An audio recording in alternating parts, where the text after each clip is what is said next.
to this interview. How about name and class, and then I'll ask you some questions. Sure. My name is Ron Milam, member of the Omicron Prime class, and just graduated 2014. Awesome. That means you also just completed a thesis. Oh, yes. So that's primarily what we want to talk about. What general subjects fascinated you that you wanted to bring into your research? Yeah, the big picture of what I was really interested in was collaboration. And how do we make collaboration work? You know, these big problems like climate change or revitalizing the Los Angeles River or getting access to healthy food in cities is usually beyond what one organization can do by themselves. So I was intrigued by collaboration, trans-org development, and I really was interested in different collaborations that have emerged in Southern California and what makes them effective. Since that was a pretty broad topic, I worked to narrow it down, and I was really intrigued with the role of the manager. I have my own consulting practice, and I work with a couple of managers, and I was interested in how they as an individual influence the collaborations that they serve. So that became my research question. It sounds like you synthesized a lot. What methodology did you use, or how many people did you interview? What did you tell us your process? So it was qualitative research. I interviewed 11 people from 6 different collaborative change initiatives, 3 of whom I've served as a consultant, and then the other 3 I just thought did great work.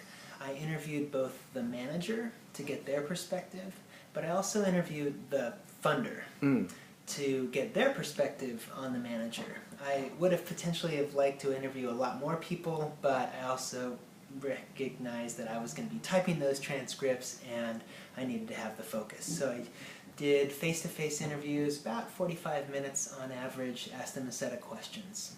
Got it. Yeah. And so you're really sort of curious about and aiming the 6 journalistic questions at the role of influence. What were some of the things that you found? Sure. Well, first let me show off. This is what it looks like when it's done. This is manager influence on collaborative change initiatives, and because I'm a visual thinker, I drew my findings. And my findings are actually 2 sets of findings, but I'll just be brief here.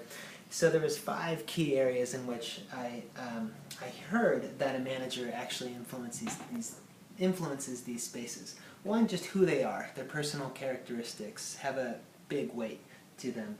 And with that, it's so much about the relationships that they cultivate. They're really serving as a glue, and the stronger that the relationships can be both internally and externally, the more effective the collaboration will likely be. Looked at membership that they support and empower. A manager isn't doing the work, but they're creating the space for the members of the collaboration to really own it. And that's a lot of work. Somebody's got to do it. And if a manager does that well, then that's going to have some positive outcomes. The biggest thing I heard was the processes that they manage.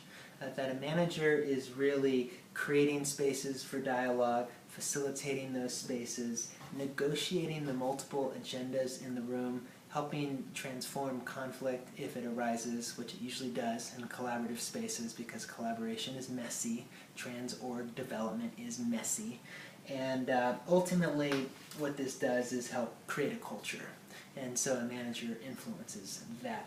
Those are the big picture findings, and it's really looking at how one person can influence a larger system. And it recognizes that there's more than just one person influencing the system. It's not just the manager. Got it. So what would you say was your favorite part about the whole research process? Favorite part?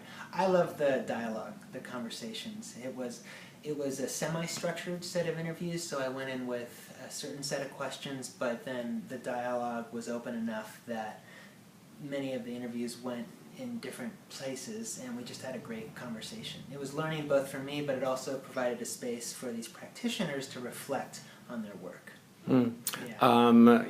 Let's see, bonus question. Any tools or insights that you take away from the process of doing a thesis, research itself? Sure. I just appreciated the rigor and the depth that this process happened throughout the graduate journey, and it wasn't just interviews, it was typing up the transcripts, it was coding those transcripts, it was a series of conversations with my advisor, with my peers, really trying to understand the data, make some sense out of the data, and it was a level of rigor that I typically don't do in my own consulting practice. So I appreciated that, and then I also appreciated that it helped me build relationships with practitioners doing work that I really care about.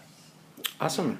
Any final thoughts? That was pretty terrific. Yeah, no, it was an incredible process. I'm now taking folks out to lunch. I interviewed the manager and the funder separately, and initially I was going to do a second round of interviews to see where the dialogue went, but then had the realization that that was going to be a lot of transcripts. Right.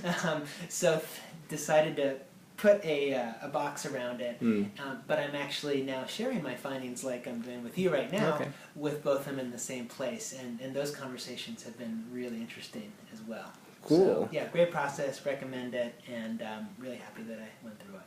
Awesome. Thanks a lot. You bet. Thank you.